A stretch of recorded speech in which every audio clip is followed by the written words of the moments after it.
Making comparisons. Master the use of then in English. Hello, language learners. Welcome back to our series on describing things in English. Today we'll be looking at a fundamental part of the English language, comparisons. More specifically, we'll be mastering the use of the word then in comparative structures. This little word plays a big role when we want to compare or contrast things. So let's jump right in. The word then is a conjunction used in comparisons. It's a simple, yet powerful word that helps us express the relationship between two or more entities when one has more, less, or a different amount of some quality. For example, in the sentence, A is taller than B, then helps us compare the height of A and B. When we're comparing two things, we usually use comparative adjectives. These adjectives, which often end in -er, like taller, shorter, faster, etc., or start with more, like more beautiful, more interesting, are used with then to show a difference. Here are a few examples.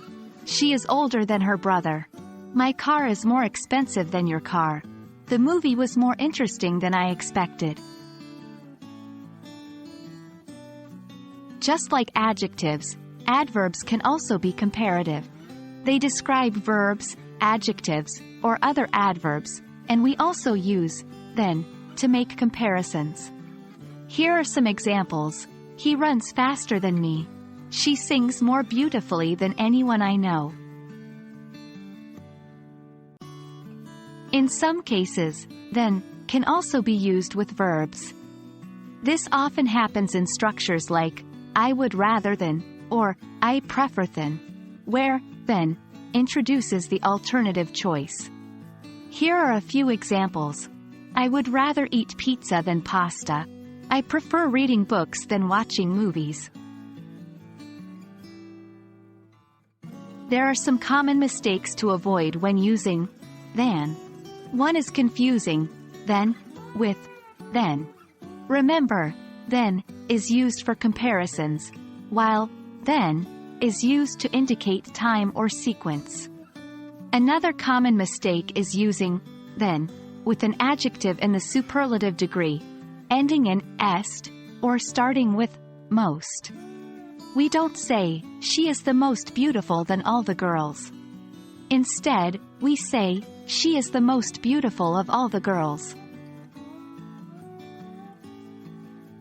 That's a wrap on our lesson about then in comparisons.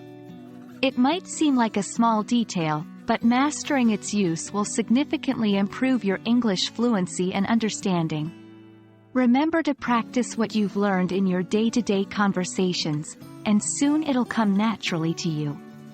Thanks for joining us today, and keep up the great work with your English language learning journey.